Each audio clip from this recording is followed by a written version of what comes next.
ഇവൻ ജയിലിലായതുകൊണ്ട് തന്നെ ഇവൻ്റെ മനസ്സ് കല്ലാക്കിയിട്ട് ഇവൻ സ്നേഹിക്കുന്ന പെണ്ണിനെ ഇവൻ എന്നെ ഇഷ്ടമില്ലാത്ത പോലെ അവോയ്ഡ് ചെയ്യാണ്. അങ്ങനെ അവളും വേറെ കല്യാണം കഴിക്കുകയാണ്. അങ്ങനെ 10 വർഷത്തിന് ശേഷം അവൻ ജയിലിൽ നിന്ന് പുറത്തിറങ്ങിയിട്ട് അവൾ എവിടെയാണെന്നൊക്കെ അന്വേഷിക്കുകയാണ്. അപ്പോഴാണ് ഒരു പ്രോസ്റ്റിറ്റ്യൂട്ട് ഇവനായിട്ട് ഫ്രണ്ട് ആവുന്നത്. അങ്ങനെ അവളുടെ അടുത്ത് നമ്പർ കൊടുത്തിട്ട് ഇവളുടെ അഡ്രസ്സ് എങ്ങനെയെങ്കിലും കണ്ടുപിടിച്ച് തരാൻ വേണ്ടിയിട്ട് അവളുടെ അടുത്ത് പറയാണ്.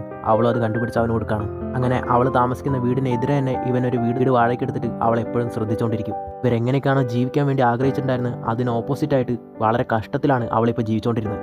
അവളുടെ ലൈഫ് എങ്ങനെയെങ്കിലും നല്ല രീതിക്ക് മാറ്റം എന്ന് പറഞ്ഞിട്ട് അവളുടെ വീട്ടിലെ ചാവി തന്നെ അവൻ അടിച്ചു മാറ്റിയിട്ട് അതിനുള്ളിൽ കയറിയിട്ട് ചില കാര്യങ്ങളൊക്കെ അവൻ മാറ്റി വെക്കുകയാണ്. അപ്പോൾ തന്നെ ഒരുത്തൻ വന്നിട്ട് ഇവരുടെ വീട്ടിലുള്ള സാധനങ്ങളൊക്കെ എടുത്ത് പുറത്തെറിയാണ്. അപ്പോഴാണ് മനസ്സിലാവുന്നത് കൊറോണ ടൈമിൽ ഇവളുടെ ഹസ്ബൻഡ് ഒരു ബിസിനസ് സ്റ്റാർട്ട് ചെയ്യാൻ പോയിട്ടുണ്ടാവും. അത് ഫെയിലർ ആയിട്ടുണ്ടാവും. അങ്ങനെ ഇവർ തുടങ്ങിയ ഹോട്ടൽ ബിസിനസ് ഫെയിൽ ആയതുകൊണ്ട് തന്നെ അവരിപ്പോൾ ഒരുപാട് കടത്തിലും കഷ്ടത്തിലാണുള്ളത്. അങ്ങനെ ആ ഹസ്ബൻഡിന് ഇവൻ ഫ്രണ്ടാക്കാണ്.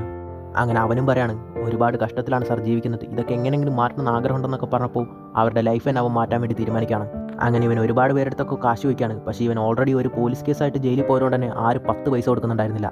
അങ്ങനെ ഓൾറെഡി ഇവനെ കള്ളക്കേസിൽ കുടുക്കിയിട്ട് അകത്താക്കിയിട്ടുണ്ടായിരുന്ന അതേ അവനെ തന്നെ പോയി ഭീഷണിപ്പെടുത്തിയിട്ട് എനിക്ക് കാശ് വന്നില്ലെങ്കിൽ എല്ലാ സത്യവും ഞാൻ എല്ലാവരുടെ അടുത്തും വിളിച്ചു പറയുന്ന പറഞ്ഞിട്ട് അവരെ തന്നെ വരട്ടി ഇവൻ കാശ് വാങ്ങാണ്.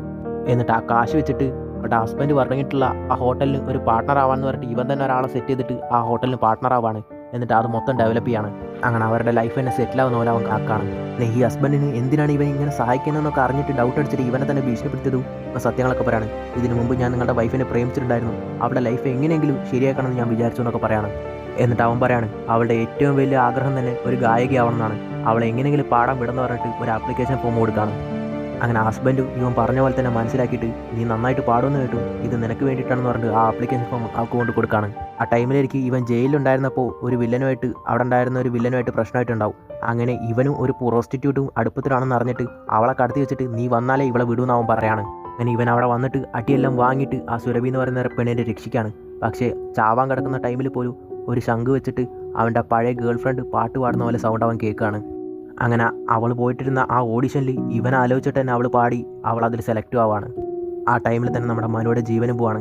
എല്ലാവരുടെ ലൈഫും അവൻ വിചാരിച്ച പോലെ തന്നെ മാറ്റി അവൻ്റെ ജീവിതം അവൻ കളഞ്ഞിരിക്കുകയാണ്. ഇപ്പോൾ പടത്തിൻ്റെ പേരാണ് സപ്തസാഗര ദാച്ചേയലോ സൈഡ് ബി. ഇതിനു മുമ്പ് നമ്മൾ ചെയ്തിട്ടുള്ള സൈഡ് എയുടെ സെക്കൻഡ് പാർട്ടാണ് ഈ മൂവി.